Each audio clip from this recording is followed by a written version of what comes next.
mga kapatid, ito na naman tayo. Balik tayo ulit dito sa ating pagbablog. Sa pagluluto, gagawa tayo ng adobong baboy. So, yan, sinangkot na natin yung baboy at patutulin muna natin siya sa kanyang sariling mantika. Nilagyan natin ng konting asin para maging golden brown na rin siya. So, papaano lang natin yan, konting mantika, makalabas siya ng konting mantika.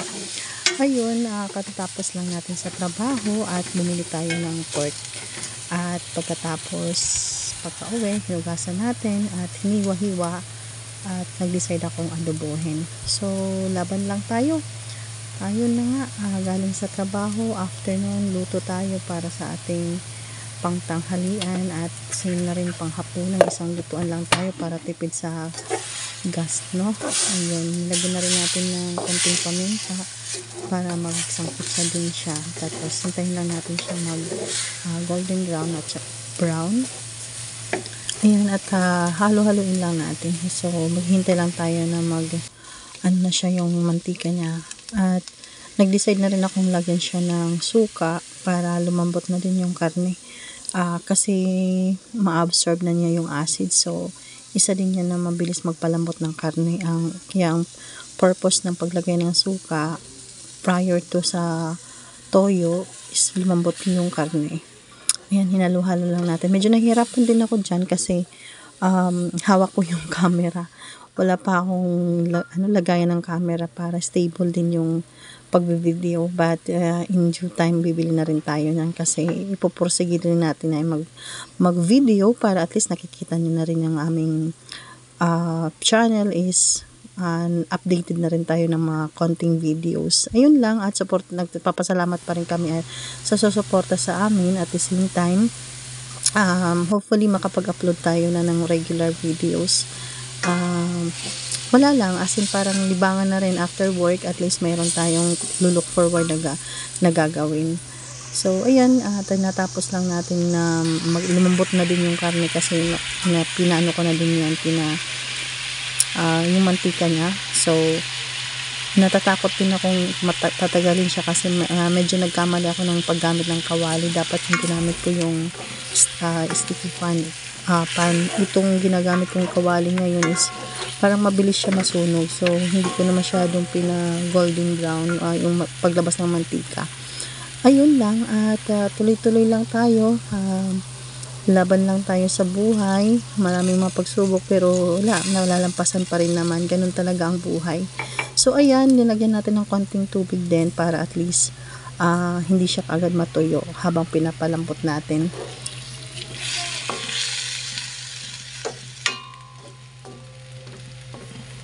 So, pagkatapos natin halu-haluin, yun na nga, medyo lalambot na yan siya.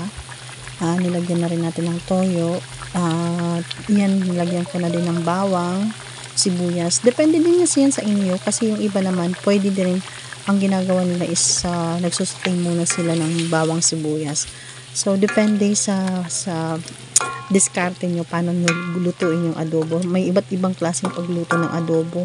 So, yung prefer ko ngayon lutuin is, yun nga, pinaano ko muna yung mantika niya, sa sarili ng mantika yung yung baboy. After nun, nilagyan ko siya ng suka para lumambot yung karne, tapos toyo, tapos nilagay ko na yung bawang at saka sibuyas. Ayan, halo-halo lang muna, tapos hintayin natin na lumambot. Kaya, kumusta naman kayo mga kumare, kapatid, at saka mga kapamilya? Sana nasa mabuti kayong kalagayan at tuloy-tuloy lang ang paglaban sa buhay. May mga pagsubok man pero kakayanin din naman yan basta sama-sama lang tayo. At number 1 is manalangin, at isa din ang syempre yung sa sarili natin is kailangan natin pagkatiwalaan para malampasan natin ang lahat-lahat na mapagsubok. Number 1 talaga yan, ang pagtitiwala sa sarili natin. So, suportahan din naman tayo ng ating mga kasamahan sa trabaho o di kayo mga kapamilya din natin na maaasahan din na natin. At number 1 din yung mga kaibigan na makakatulong din regarding sa pag-a-advise. So, ayan, basta nasa mabuti ka lang at saka wala ka namang inaapakan na tao, tama lang yung gagawin mo, kaya okay lang yan. ayun na nga yung adobo natin, balikan natin. At medyo okay na to. At nag-decide din akong lagyan siya ng itlog. Makikita din yun yan mamaya, ilalagay natin. Kaso nga lang, konti lang nilagay ko kasi hindi pa ako masyadong din sa pagluluto ng itlog. Hindi ko ma-perfect yan. So, hinalo ko din siya sa kanin lang. Tapos after nun, binalatan ko, tapos sinulog ko na din. Nilagyan ko din yan ng konting asukal para mayroon din pang balance sa lasa. At saka patatas. So, yan na guys. And ready na to. At nag-decide din akong magkaroon ng twist. Nilagyan ko siya ng yung nito, ginagamit natin dalandan. So, mayroon ako sa ref.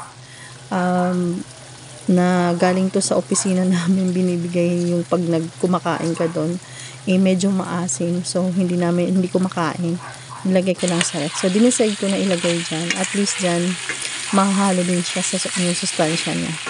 At saka malasa din naman, may twist din yung lasa niya. So, nagpapawala din ng lansa, diba? Kasi minsan may aftertaste yung karne. So, nagpapawala din siya ng aftertaste yung lansa niya. Yun na nga, nilagay na natin yung itlog. Konting sabaw lang, at saka pinutuyo ko pala ito, wala siya actually sabaw. At okay naman so far, good naman.